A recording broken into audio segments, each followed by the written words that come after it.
Olá, boas-vindas a mais uma análise detalhada trazida pela Ford College, certo? Vamos mergulhar direto no assunto.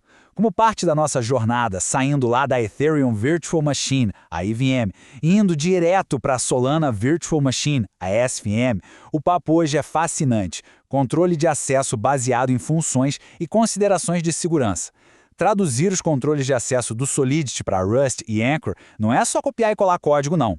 Exige uma mudança completa de mentalidade sobre como a segurança funciona na arquitetura da Solana. E é exatamente isso que a gente vai destrinchar aqui para deixar tudo extremamente claro. E este aqui é o nosso plano de engenharia para hoje. 1. A era do único dono. 2. O conselho de funções. 3. Construindo o registro Anchor. 4. Restrição versus execução. 5. Testando a segurança. E 6. Os próximos passos. Seção 1. A era do único dono e os limites do padrão Ownable.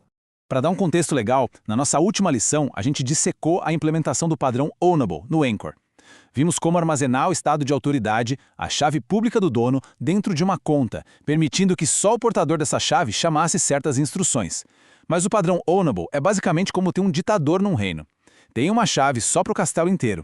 É simples, sim, mas a flexibilidade é bem ilimitada. Imagina só o que acontece quando esse ditador decide tirar férias. Ou, num cenário prático de Web3, o que acontece quando o estagiário precisa apenas cunhar um token, sem ter as chaves de todo o tesouro.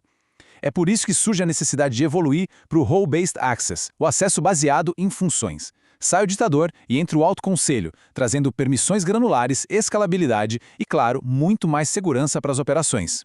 Seção 2. O conselho de funções, envolvendo os atores e as capacidades.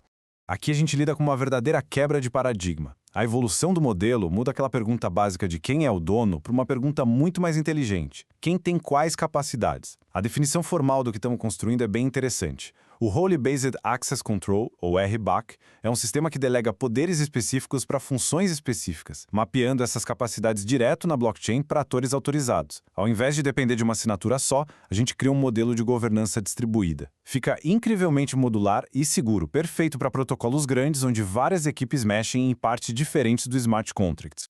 Seção 3. Construindo o registro Anchor e as estruturas de dados. Bom, hora de colocar o capacete de engenheiro e ir para os esquemas. O coração dessa arquitetura está em duas estruturas de dados fundamentais em Rust, Role Registry e Role Entry. O Role Registry é a conta que guarda a autoridade máxima e mantém uma lista com todas as funções que existem. Já os Role Entry basicamente emparelham o nome da função em texto com um vetor de chaves públicas dos membros, as famosas pub keys. Dá para imaginar isso como um arquivo de aço on-chain ultra seguro. É exatamente nessa gaveta que todas as permissões do protocolo ficam trancadas a 7 chaves. E como que a gente atualiza esse arquivo de permissões? Através das funções administrativas dadas pela tabela. Temos a Initialize Registry, que cria a conta do registro e define a autoridade raiz. Depois a Create Role, que adiciona o identificador de uma nova função. A partir daí, vem as ações do dia a dia. Grant Role, que associa uma pub key a um papel, dando a permissão de fato, e a Revoke Role, que faz o oposto e corta esse acesso. É um fluxo super metódico. Tudo tem que ser explícito para que qualquer auditoria seja impecável. Seção 4. Restrição versus execução e as políticas de segurança. Aqui entramos no ponto de segurança mais crítico do desenvolvimento com Anchor. As regras existem, mas a gente precisa decidir como o programa vai aplicar isso. De um lado, temos as Account Constraints, ou restrições de conta. Elas são como aquele segurança VIP gigante na porta da balada. Ele olha para a pessoa, faz uma checagem estática de 1 para 1 e decide se entra ou não. O código com a macro has1 é limpo e perfeito para tarefas simples. Do outro lado, temos os runtime checks, ou verificações em tempo de execução. Esses funcionam como o segurança circulando dentro da festa, checando identidades para ver quem pode entrar no camarote ou na área do DJ. Eles permitem políticas super flexíveis envolvendo várias partes. E para o nosso registro de funções, esses seguranças internos são absolutamente vitais. A macro require do Anchor é exatamente o segurança interno entrando em ação. Se a variável holyoke for falsa, digamos que alguém tente cunhar um token, mas não tenha a função de minter registrada naquele arquivo, o código expulsa o ator não autorizado da operação na mesma hora, retornando o error code unauthorized. É flexível, funciona incrivelmente bem com lógicas complexas e mantém a integridade do protocolo totalmente intacta. Seção 5. Testando a segurança, que é a nossa fonte da verdade. Todo mundo sabe que um projeto de arquitetura genial não serve para nada se o prédio desmoronar sob pressão, não é? A gente precisa garantir que as restrições funcionem.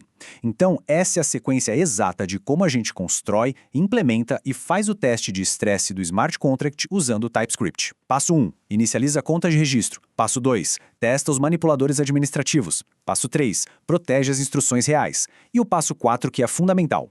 Escrevemos os testes que passam, mas principalmente testes que falham de propósito. Se um não-membro tentar invocar algo protegido, o teste tem que falhar do jeito certo. E aí é que está a pegadinha. Quando a gente escreve os testes negativos, não dá para simplesmente verificar se deu algum erro. O teste tem que exigir que o erro devolvido seja exatamente o errorcode.unauthorized. Se a gente só checar por um erro qualquer, um probleminha bobo de falta de saldo na carteira pode acabar escondendo uma falha gigantesca de segurança no controle de acesso. Os testes têm que ser determinísticos, precisos e, o mais importante, ser a fonte absoluta da verdade. Seção 6. Os próximos passos para avançar no protocolo. Se a gente puder resumir 3 princípios essenciais para levar daqui e garantir uma migração segura do padrão Ownable para o acesso baseado em funções, seriam estes. Primeiro, sempre modelar a autoridade como um estado on-chain em contas quando tiver múltiplos atores. Segundo, usar as restrições estáticas para relações simples de 1 para 1, mas usar verificações em tempo de execução para lógicas complexas. E terceiro, fazer dos testes automatizados a fonte da verdade do comportamento esperado, sempre exigindo códigos de erro específicos. Tudo isso que a gente viu serve como fundação. O próximo passo lógico nessa jornada da EVM para SVM é o mapeamento de primitivas de token de Solidity para Rust e Anchor. Todo esse sistema de registro de funções vai ser reutilizado para controlar ações supercríticas tipo cunhar tokens, queimar ou até pausar o contrato inteiro numa emergência. Sem o RBAC funcionando redondinho, essas ações seriam um desastre iminente. Então, para a gente encerrar, fica a provocação central. Se um estagiário ganhar acidentalmente acesso root por um erro de configuração num protocolo da Solana, os testes automatizados atuais conseguem provar de forma definitiva que não vai dar para drenar o tesouro? É algo para se pensar profundamente sobre a arquitetura de contratos inteligentes. Para quem quiser aprender mais sobre isso e descobrir vários outros temas fundamentais da Web3, é só acessar o site forge.college. Muito obrigado por acompanhar mais esta explicação trazida pela Forge College. Continuem construindo, continuem testando e até a próxima!